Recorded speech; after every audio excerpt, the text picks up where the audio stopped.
Hare Krishna, Hare Krishna, Krishna Krishna, Hare Hare, Hare Rama, Hare Rama, Rama Rama, Hare Hare.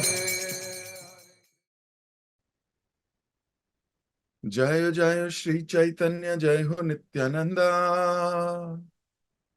जय अद्वैत चंद्र, जय गौर भक्त वृंदा। जय जय श्री चैतन्य, जय हो नित्यानंदा, जय अद्वैत चंद्र, जय गौर भक्त वृंदा। जय जय श्री चैतन्य, जय हो नित्यानंदा, जय अद्वैत चंद्र, जय गौर भक्त वृंदा। हरे कृष्ण। एक बार फिर आप सभी भक्तों का बहुत बहुत हार्दिक स्वागत। हम लोग पढ़ रहे हैं श्री चैतन्य भागवत, महाप्रभु की दिव्य लीलाओं से ओत प्रोत ये ग्रंथ। महाप्रभु अपने अभिमान को व्यक्त कर रहे हैं। पिछली क्लास में महाप्रभु ने कहा, है कोई जो मुझसे टक्कर ले सके? तो वास्तव में महाप्रभु बताना चाहते हैं कि भगवान से टक्कर लेना बंद कर दो। अपनी बुद्धि को भगवान की बुद्धि से टकराना बंद कर दो, बंद कर दो। अपने को श्रेष्ठ मानना बंद कर दो। जब तक इस मूड में नहीं आएंगे तब तक आप महाप्रभु की दिव्य लीलाओं में प्रवेश ही नहीं कर सकते। जब तक हम इस स्टेट ऑफ कॉन्शियसनेस में नहीं आएंगे कि हम छोटे हैं, हमारी बुद्धि भी छोटी है, जब तक इस भाव में नहीं आएंगे तब तक महाप्रभु की लीलाओं को समझ नहीं पाएंगे। सुन पाएंगे, हो सकता है रट भी जाएं, लेकिन इनका दिव्य आनंद की अनुभूति नहीं हो पाएगी। जैसे बहुत से लोग एक दूसरे के साथ तो रहते हैं पर लीला प्रविष्ट नहीं है, लीलाओं का आनंद नहीं ले सकते, उनकी बुद्धि में ही नहीं आता, उनको समझ ही नहीं आता, समझ ही नहीं सकते। हालांकि साथ हैं लेकिन समझ नहीं सकते, साथ रह के भी समझ नहीं सकते। मैं कई भक्तों को जानता हूं, उनके माता पिता भक्त नहीं है मान लो, तो जो आनंद वो भक्त ले रहे हैं, माता पिता साथ रह रहे हैं, लेकिन उन्हें समझ ही नहीं आ रहा ये कैसा आनंद है। उन्हें मालूम ही नहीं ये हो क्या रहा है, ये क्यों इतना लगा रहता है, ये क्यों इतना लगी रहती है, ये एकदम पागल हो गई है। पागल हो गया। साथ रहते हैं लेकिन उस लीला में प्रवेश नहीं कर सकते, उन्हें आनंद ही नहीं मिल सकता। वो महाप्रभु कहते हैं इसीलिए अहंकार दिखा रहे हैं पहले। और क्या अहंकार दिखा रहे हैं? बोल रहे हैं अभी मैं लीला शुरू नहीं की है, अभी मैंने, अभी भगवान ने ना भक्त लीला शुरू करी है ना महाप्रकाश लीला शुरू की है। अभी तो महाप्रभु एक भौतिक व्यक्ति के रूप में, एक ज्ञानी के रूप में, एक पंडित के रूप में लीला व्यक्त कर रहे हैं, और फिर भी कह रहे हैं पहले अहंकार छोड़ दो। कौन है जो मुझसे टक्कर ले सकता है? यानी कोई है नहीं। पहले इस मूड में आ जाओ कि भगवान से टक्कर लेना बंद कर दें। अभी वो बता तो रहे नहीं भगवान है, अभी तो वो भक्त के रूप में आएंगे, तो ये भी कह रहे हैं भक्त से भी अपनी बुद्धि को टकराना बंद कर दिया जाए। जब जब आप भक्तों की एक्टिविटीज को एनालाइज करने लगोगे अपने बुद्धि से, तब तक मुंह के बल गिरोगे। वैष्णवेर क्रिया मुद्रा बूझे ना बुझाए। वैष्णवों की क्रिया मुद्रा जो वो करते हैं, वो बूझने पर भी, मतलब बुद्धि लगाने पर भी ना बुझाए। समझिए,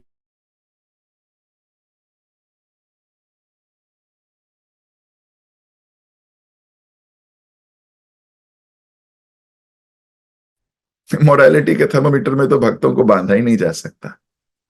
वो तो मोरालिटी से बहुत आगे है। You can't tie them up with morality. फिर आप कहोगे ये तो बहुत गलत बात है, ये तो बहुत अच्छी बात है, ऐसे करके आप जजमेंट पास करने लगोगे। जजमेंट बुद्धि आ जाएगी। किसी न किसी प्रकार से इस जजमेंट बुद्धि से निवारण प्राप्त करना है। हर किसी को देख के जज करने की भावना त्यागनी है। तो महाप्रभु अभी बड़े अहंकारी से साउंड हो रहे हैं, लेकिन अभी एक और अहंकारी प्रवेश कर गया है नवद्वीप में। पिछली बार यहां तक आया था कि कौन आ गया है, एक और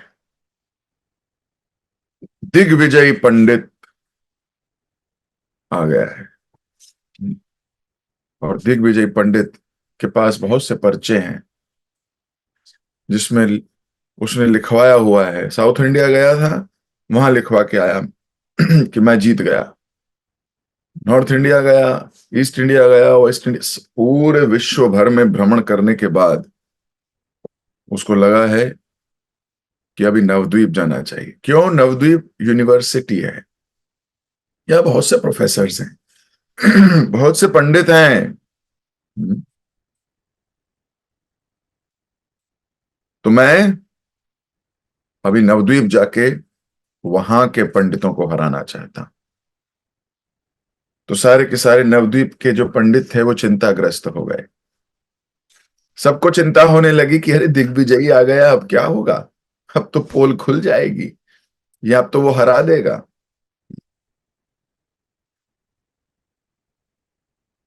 दिग्विजयी का समाचार निमाई को अपने शिष्यों से मिला।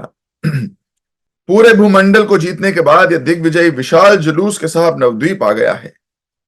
वह यहाँ के पंडितों के साथ तर्क वितर्क करना चाहता है।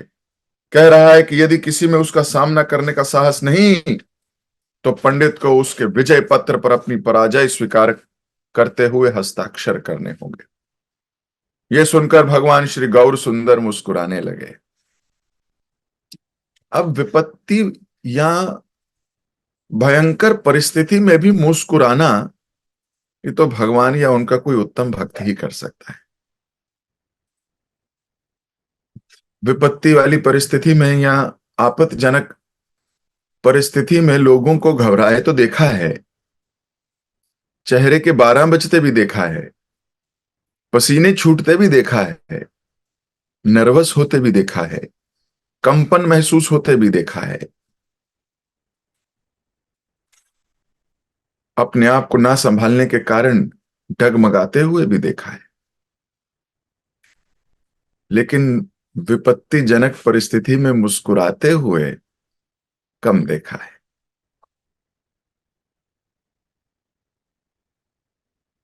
लेकिन वो लोग जो भगवान पे पूर्णतः आश्रित हैं, वो हर परिस्थिति में समभाव रहते हैं। कई बार उनकी इस एक्शंस को लोग ज्यादा विरक्ति भी कह देते हैं, समझ नहीं पाते। विपत्ति में भी आप मुस्कुरा कैसे सकते हो, ऐसे पूछ लेते हैं, बोलते पागल है ये, इस वक्त तो टेंशन में आना चाहिए। समझ नहीं पाते उनका ये भाव। लेकिन महाप्रभु मुस्कुरा रहे हैं, विपत्ति में भी कोई मुस्कुराए, ये उसकी बहुत हाई स्टेट ऑफ कॉन्शियसनेस है। खुश रहने का अर्थ ये नहीं कि सब कुछ जीवन में ठीक चल रहा है। खुश रहने का अर्थ है कि किसी व्यक्ति ने मुसीबतों से ऊपर उठकर जीना सीख लिया है। विपत्तियां तो आएंगी, आपत्तियां रहेंगी, नर्वस कर देने वाली परिस्थितियां रहेंगी, हड़बड़ाहट होगी। ऐसी हड़बड़ाहट की परिस्थिति में भी अपनी कॉन्शियसनेस को मेंटेन रखना, ये बहुत बड़ी बात है। ये इसका मतलब कॉन्शियसनेस हाई लेवल पे चली गई है। अपनी कॉन्शियसनेस को उस व्यक्ति ने मेहनत करके ऊपर उठा लिया है। जैसे मान लीजिए कोई प्लान है, सब भक्त लोगों का प्लान है, जब आपका प्लान सेट नहीं बैठ रहा उसके अंदर या आपको जो चीज मिलनी थी वो मिली नहीं, उस वक्त आप क्या करते हो? टूट जाते हो, गुस्सा करते हो, है ना? हमारी कॉन्शियसनेस अभी वहीं फंस गई है। हम कंपीट करने लगे हैं या कोई और ही प्रोसेस चल रही है। भक्ति कहाँ है? और कुछ लोग विपत्ति वाली परिस्थिति में भी, मान लीजिए आपको गुलाब जामुन नहीं दिया, सबकी प्लेट में एक एक गुलाब जामुन रखा जा रहा है, वैष्णव प्रसाद वितरण हो रहा है, आपकी प्लेट में नहीं आया। आप अपनी कॉन्शियसनेस को चेक कीजिए, उस वक्त आपको कैसा महसूस हो रहा है।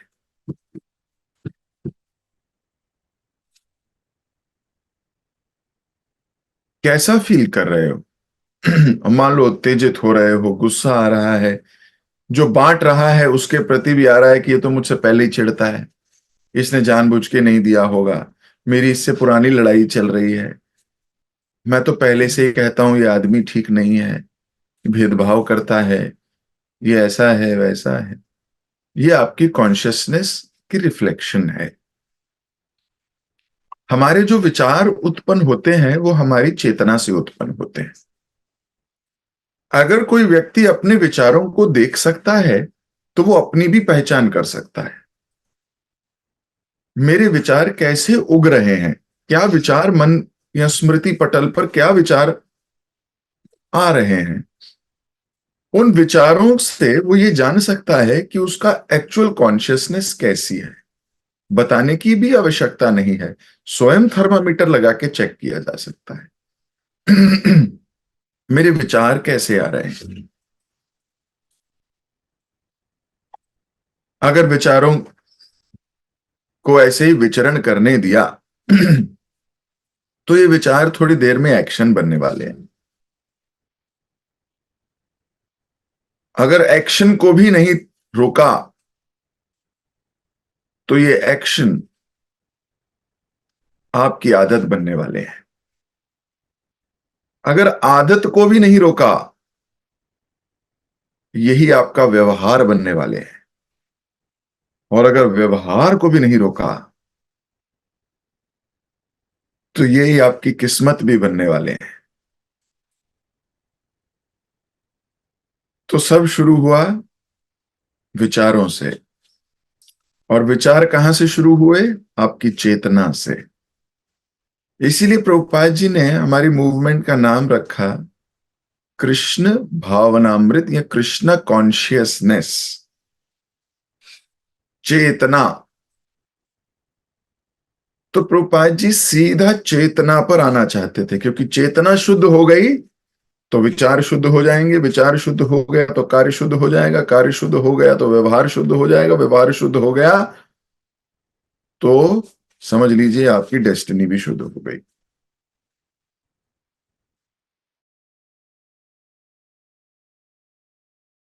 चेतना में। और चेतना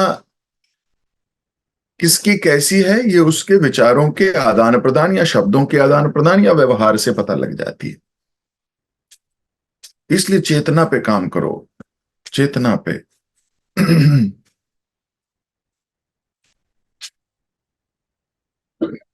happiness is a state of mind. इधर उधर की चीजों में खुशी मत ढूंढो, ये तो भौतिक लोग ढूंढते हैं। हमारे भगवान का एक नाम है आत्मा Ram. He is happy with his own self. हमारी अपनी चेतना पे काम करो, चेतना पे। तो अगर कोई परिस्थिति आपके अकॉर्डिंग नहीं भी हो रही, क्योंकि जो कंट्रोल करने की भावना है, ये दूषित चेतना का सिम्टम है। अगर कंट्रोल नहीं हो रहा तो हमें गुस्सा आता है, हमें क्रोध आता है, हमें अजीब लगता है। तो ये जो अजीब लगना है, ये दूषित चेतना की निशानी है। महाप्रभु अभी विकट परिस्थिति देखते हुए भी मुस्कुरा रहे हैं। वो ये दिखाना चाहते हैं, बाकी सब भयभीत हैं, महाप्रभु भयभीत नहीं है। He is happy. अब आप कहोगे वो तो महाप्रभु हैं, भगवान हैं, वो तो उनके पास नॉलेज है, इसलिए वो डर नहीं रहे, वो तो तर्क में पटक देंगे इसको। बिल्कुल ठीक कह रहे हो आप। लेकिन फिर मैं एक बात और कहूंगा आपको। ऐसी ही परिस्थिति रूप गोस्वामी और सनातन गोस्वामी के पास भी आई थी। वो तो भगवान नहीं है। उन्होंने किस प्रकार ऐसी परिस्थिति का सामना किया, जब एक और दिग्विजयी पंडित वृंदावन आ गया था और उसने ललकारा था।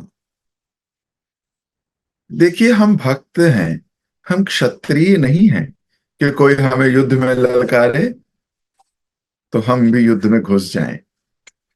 ये तो क्षत्रियों का काम है, हमारा काम नहीं है। हम तो हाथ जोड़ के खड़े हैं। हमें युद्ध करना ही नहीं, हमें समय व्यय करना ही नहीं, समय बर्बाद करना ही नहीं। जो क्षण अभी निकल गया, करोड़ों अरबों रुपए देके भी वापस नहीं आने वाला। ये बात बहुत बार सुनी है, लेकिन इस बात को रियलाइज नहीं किया है। जिसने किया है वो वही करेगा जो रूप गोस्वामी और सनातन गोस्वामी ने किया। अपनी हार स्वीकार करके पतली गली से निकल लिए। हमें तो जीतने का नशा है, उसकी बात काटने का नशा है, अपनी बात ऊंची करने का गर्व, अहंकार बढ़ता रहे हमारा। उसने काट कैसे दिया, उसने ऐसा बोल कैसे दिया मेरे को, उसने ऐसा कह कैसे दिया मेरे को। और फिर हमारा अहंकार, हमारी ईगो उन प्रश्नों के जवाब ढूंढने निकल पड़ती है।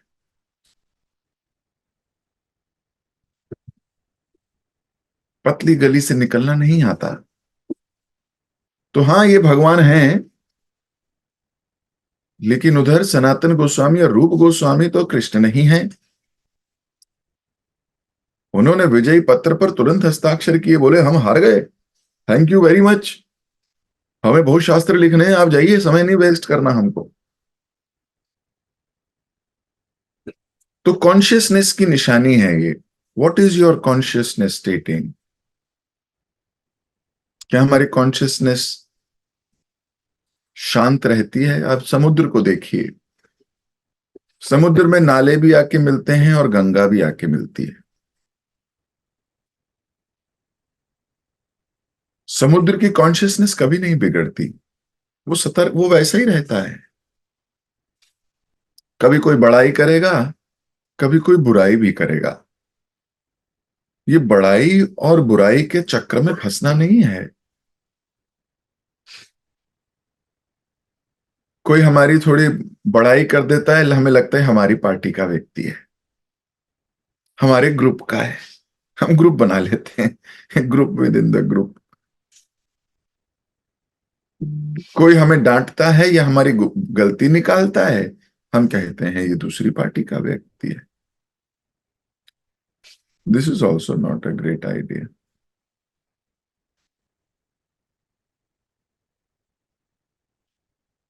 हमारी कॉन्शियसनेस का अर्थ है वी आर इक्विपोज्ड। इक्विपोज्ड,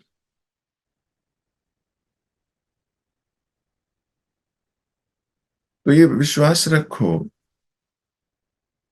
और कार्य करो अपनी कॉन्शियसनेस पर।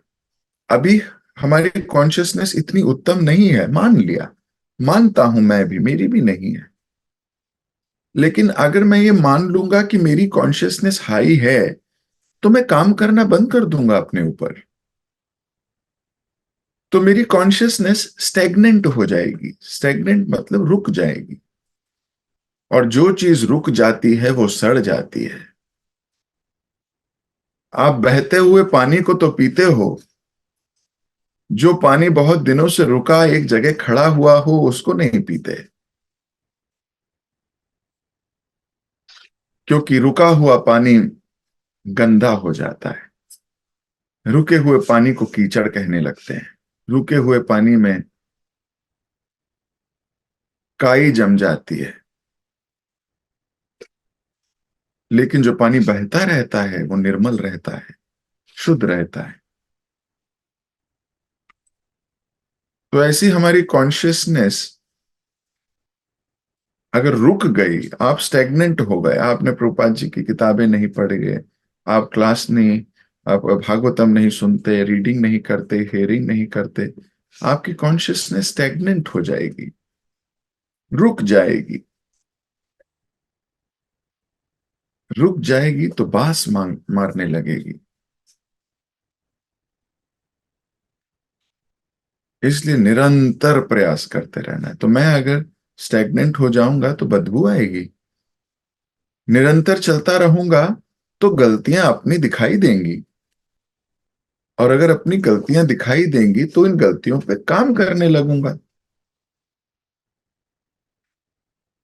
और गलतियों पे काम करने लगूंगा तो दोबारा उसी गलती करने की जो सिचुएशन बनेगी तो संभाल लूंगा, संभल जाऊंगा अपनी कॉन्शियसनेस की हेल्प से। This is the ideal process. So Mahaprabhu is unmoved and he is happy. मुस्कुरा रहे हैं। उन्होंने कहा, सुनो, मैं तुम्हें एक सत्य बात कहता हूं। भगवान कभी किसी अभिमानी व्यक्ति को सहन नहीं करते।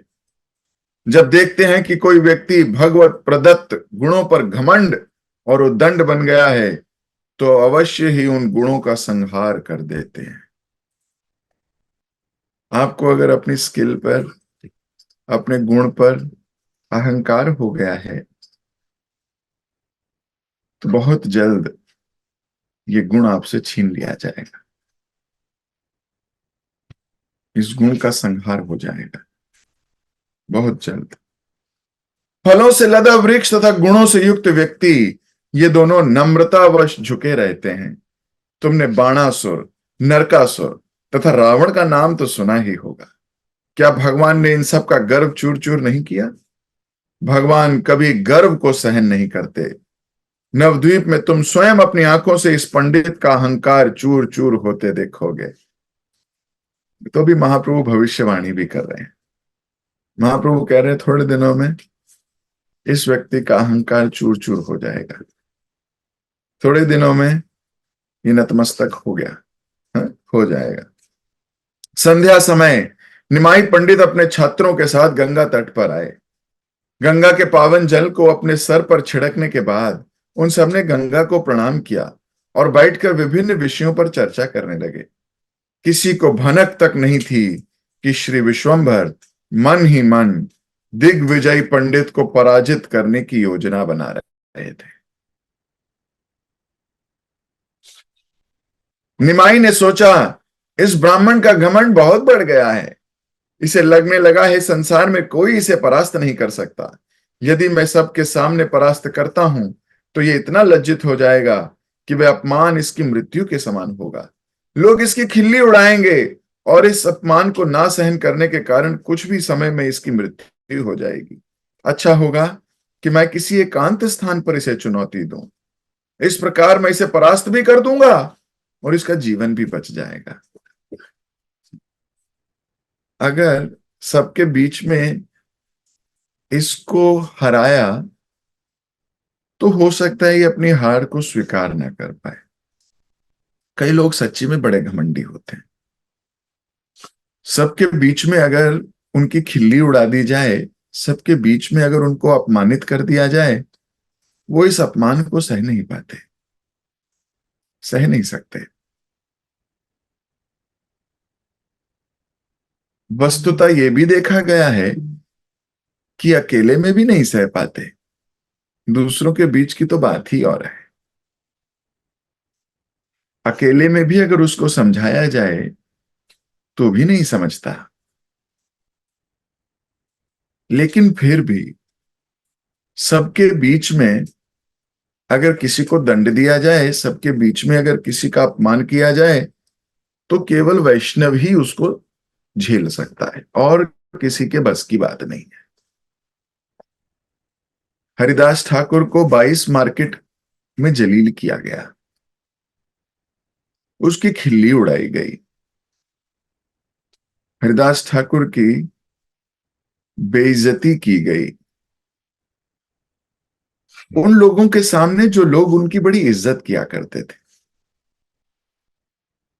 जो लोग आपकी इज्जत करते हैं उनके सामने अगर आपकी बेइज्जती हो जाए तो इसे स्वीकार करना बड़ा मुश्किल काम है, बहुत मुश्किल काम।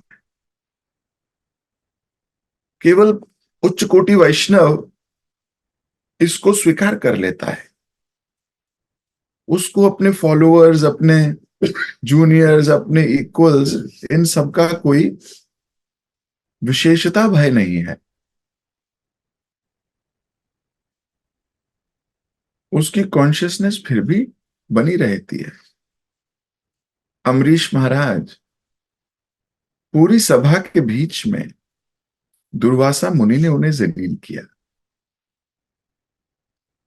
दुर्वासा मुनि स्वयं शिव हैं, सोचिए। लेकिन फिर भी अमरीश महाराज की कॉन्शियसनेस में कोई बदलाव नहीं है। चित्रकेतु महाराज, पार्वती ने सभी के बीच में, पूरी भागवतम क्लास चल रही है, हजारों नर नारी, किन्नर, राक्षस, भूत, प्रेत, नंदी, सारे लोग बैठ के भागवतम सुन रहे हैं। हजारों लोगों के बीच में चित्रकेतु महाराज को क्या किया? श्राप दे दिया। और चित्रकेतु महाराज हाथ जोड़ के खड़े रहे। बेइज्जती किए जाने पर भी तिरस्कृता विप्रलब्धा क्षप्ता क्षिप्ता हयता अपि न तस्य प्रतिकुर्वन्ति मदभक्ता तदेव अपि। तो जो मेरे भक्त हैं उनका तिरस्कार भी किया जाए, है, बदनाम किया जाए, उनको उनकी बेइज्जती की जाए, ये अनमूव्ड रहते हैं। ये भक्तों का गुण है। तो कोई उच्च कोटि वैष्णव ही फिर शिव जी ने कहा पार्वती जी को, देखा वैष्णव कैसे होते हैं। ये एक छोटी बात नहीं है, ये बहुत बड़ी बात है जो शिव जी ने कही पार्वती को कि वैष्णव कैसे होते हैं, देखो ऐसे होते हैं वैष्णव। तुम थोड़ी सी बात पर तिल मिला गई और तुमने उस तिल मिलाहट में इतना बड़ा श्राप दे दिया चित्रकेतु को। उसके साथ इतनी बड़ी बात हो गई लेकिन उसने पलटकर तुम्हें कोई श्राप नहीं दिया। वो मुस्कुरा के कह गया, जैसी आपकी आज्ञा मैया।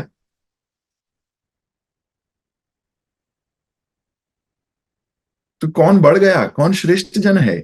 समझ में आ गया सबको, चित्रकेतु श्रेष्ठ है जो झेल गया। जो सहता है वही रहता है। भक्ति मूवमेंट में जो सह गया वो रह गया, जो सह नहीं सकता वो रह भी नहीं सकता।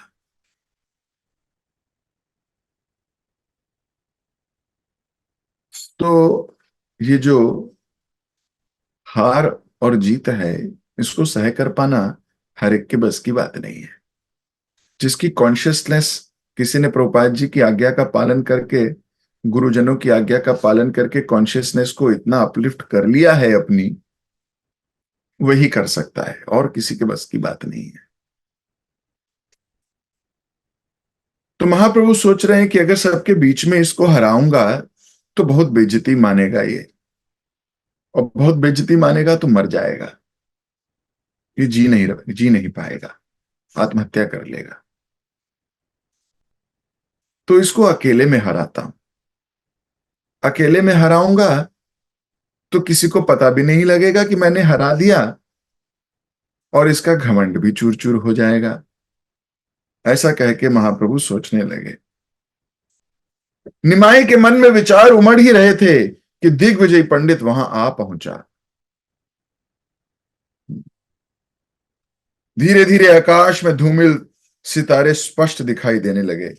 अपने छात्रों के बीच वाइट विश्वंबर अत्यंत तेजस्वी दिख रहे थे। उनकी सुंदरता मनमोहक थी। चंद्रमा जैसे चेहरे पर सुंदर मुस्कान खिंची थी। कमल जैसी आंखों से करुणा की लहरें उमड़ रही थीं। उनके बाल घने काले तथा कंधे चौड़े थे। वक्ष स्थल पर लिपटा युगोपवीत उनकी शोभा, उनकी रूप की शोभा बढ़ा रहा था। युगोपवीत यानी जनेऊ। उनकी सुगठित देह का अंग प्रत्यंग शालीन था। उस संध्या श्री गौरांग अपने छात्रों से घिरे एक योगी के समान बैठे थे। उस अद्भुत सभा को देखकर दिग्विजय आश्चर्यचकित रह गया। उसने सोचा, कहीं ये निमाई पंडित तो नहीं? कुछ देर मंत्र मुग्ध वहां खड़ा रहने के बाद उसने एक छात्र से पूछा, ये कौन है? उस छात्र ने उत्तर दिया, ये जग विख्यात निमाई पंडित हैं। गंगा जी को प्रणाम करने के बाद दिग्विजय महाप्रभु के थोड़ा निकट आ गया। दिग्विजय को निकट आया देख निमाई ने उसे प्रणाम किया और उसे बैठने के लिए आसन दिया। धरती के सारे विद्वानों को धूल चटाने के बाद दिग्विजय पूरी तरह निर्भय हो चुका था, परंतु आज निमाई के सामने थोड़ा संकुचित जान पड़ता था। यह तथ्य है कि जो व्यक्ति चुनौती भरे भाव से भगवान के पास आता है वह भय और संकोच का अनुभव करने लगता है। तो अगर कोई चुनौती पूर्ण भाव से भगवान के पास जाएगा, भयभीत तो होगा ही, भय भी होगा और संकोच भी हो जाएगा। आगे की कथा हम कल पढ़ेंगे। आज अपनी वाणी को मैं यहीं विराम देता हूं। जगत गुरु शिल प्रभुपाद की जय, श्री चैतन्य भागवत की जय, शिल वृंदावन दास ठाकुर की जय। हरे कृष्ण।